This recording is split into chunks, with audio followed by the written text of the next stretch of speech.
And so, God,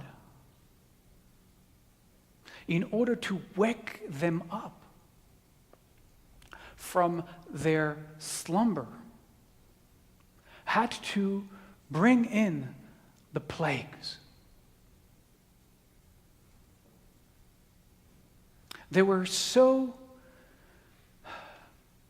enslaved, not just to the oppressors, but to themselves, to the work they had been doing for hundreds of years.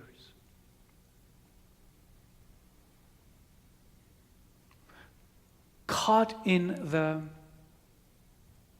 never-ending doing. They had forgotten what it means to simply be. Caught in the worries around the mundane. They had forgotten about the sacred.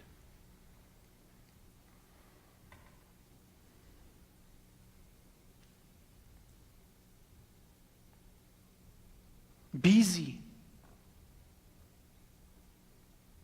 with the work that they had to do day in and day out. They had forgotten to nourish the spiritual self within. And so they couldn't hear. They could never free themselves if they had wanted to, because they had lost the possibility of hearing their soul, of hearing that there was anything else than the life they were living. Life itself had crushed their spirit. They had come to believe that the whole of life was about this narrow, constricted, limited material experience.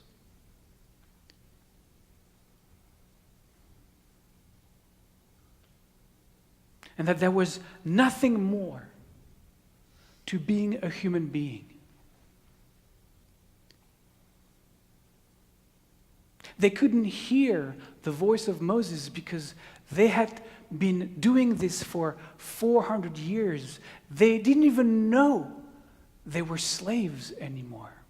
For them, it was just what it was. It was just life. That life was just life. They were taught from the youngest age that their purpose in life was going to be doing what their parents had been doing, and to perpetuate this sense of slavery. And that's the depth of slavery they had reached. You know, when you reach that place that you don't even know you are enslaved anymore. Like there is nothing left within you to shout. Nothing left within you to say, this isn't right. That you have through and through accepted your situation. That you have surrendered to your circumstances completely. And that's what the Torah meant when it says that they suffered from kotzer ruach. A kotzer actually in modern Hebrew is like a short circuit. Like we use that in modern Hebrew to talk about literally a short electrical short circuit. Like their spirit had been short-circuited. It just wasn't functioning anymore. It was dead. And so what that teacher showed up, you know, the one who told them there was a different way of life that was accessible, if only they could listen and free themselves. Not only could not hear him, they laughed at him in disbelief. They listened to him and they said, you know, what is this spiritual mumbo jumbo that you are talking about? What do you mean there is something else? It was just not something they could conceive of. So God in order to open them up again to their own light. Sent this display of signs and wonders. 10 of them. 10 of them because we are so stubborn. 10 of them because when we have reached the depth of our denial, it takes repetition of being hit with a 2x4 over the head before we can even say, what? And our eyes open again. And in fact, the plagues, all the 10 signs, all the 10 wonders, each and every one of them were designed to destroy one of the gods of Egypt, because we had come to believe in the gods of Egypt. We were so entrenched in that life. And so one after the other, the plagues were there to remove that belief, to shatter that worldview, to deconstruct that identity, that false sense of identity, that sense of separateness.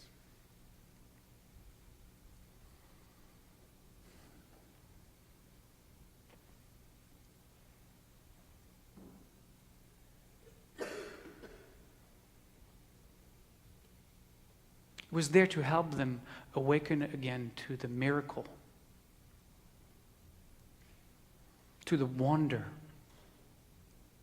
to the sacredness of life. And this story is our story, isn't it? It's not a story that happened some 3,000 years ago that is confined to the few lines in an ancient Torah scroll. This story is our story. We too have been born into a system that makes us believe that we are separate from each other. Born into a system that has made us fear. We're taught from the youngest age that I am here and you are there. And if I want to get what I want to get, then I'm going to have to take it from you. We're taught competition. We're taught lack. We're taught not enoughness about ourselves, but about the world as well. We're taught to spend a life working for the great Pharaoh.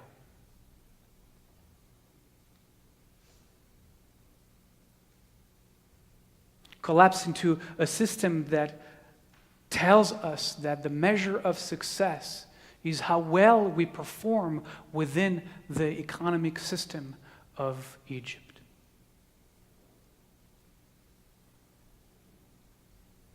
And we are kept busy, and we are kept working, and we are kept distracted, so that in time we begin to forget the spiritual dimension of our being. I mean, we now live in a 24/7 society. When is there any time to sit in silence, to nurture our being, to connect with our source, to find that there is more to us than just the doing that we are doing, that doing doesn't need to define us, that doing isn't our identity.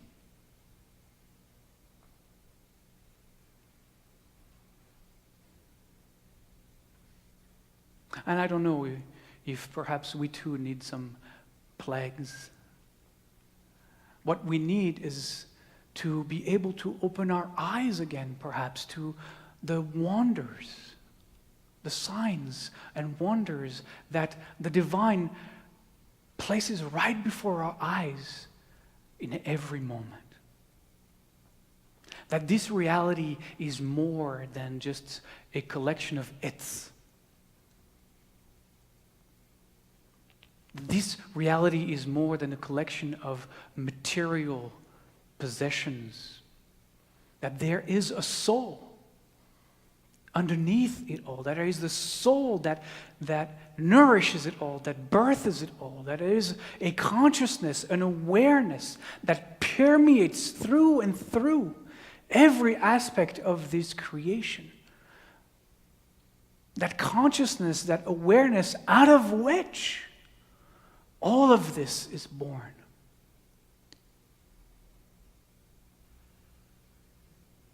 That presence that is present in this moment, in between all of us, in this space, breathing us, beating our heart. We are not separate, individual, lonely, alienated islands in the middle of a foreign universe. We are one, born of that same oneness of being whose only purpose is to know itself through us. What would it look like?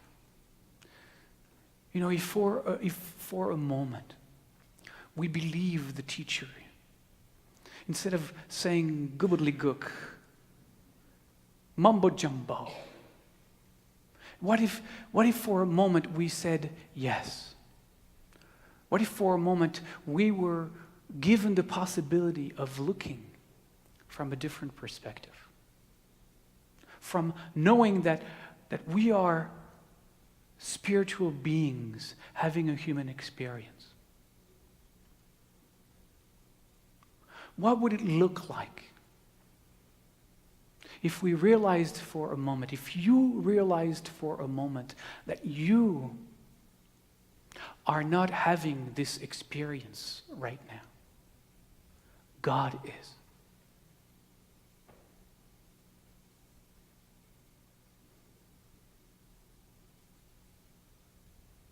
What if we step into the possibility? What if you stepped into the possibility that you are not looking at me right now? God is.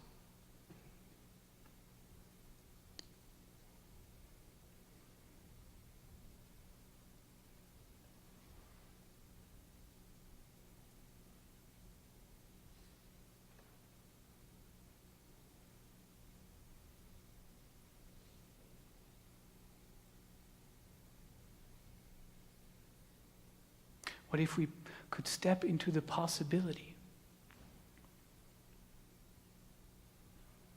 that every thing and being present in this space is but the manifestation of the oneness of being?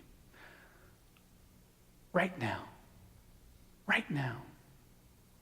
You know, the Torah says in Deuteronomy, it's not across the ocean that someone would go and fetch it for us. It is right here in your mouth and in your heart that you might know it.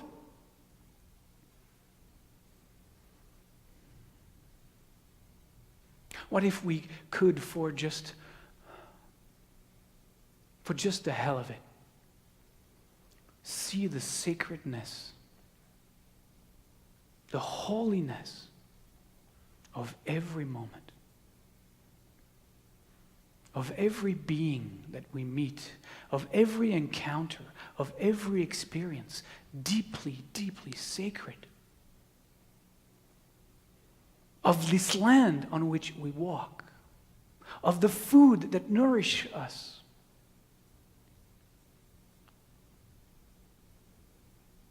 Abraham Joshua Heschel, one of my favorite Jewish philosophers, one of my favorite rabbis, wrote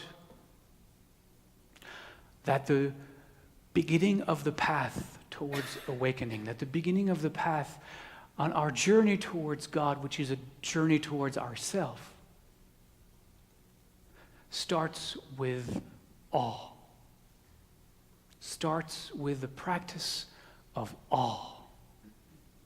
Start with dropping into life with awe. I suspect that he got that from this week's Torah portion. I suspect that he got that from understanding what God was trying to do with those signs and those wonders is to bring back the wonderment that we had lost as slaves.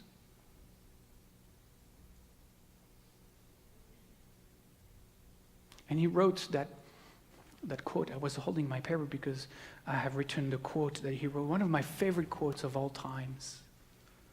I might put that at the signature of my emails. Listen to that, listen to that. Awe enables us to see in the world intimations of the divine, to sense in small things the beginning of infinite significance, to sense the ultimate in the common and the simple, to feel in the rush of the passing moment the stillness of the eternal.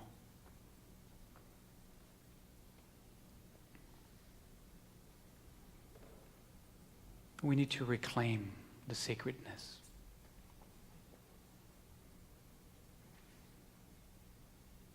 We need to practice awe.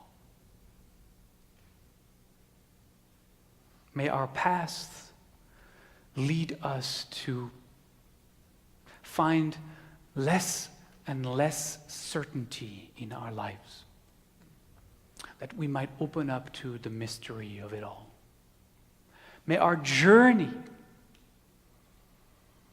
help us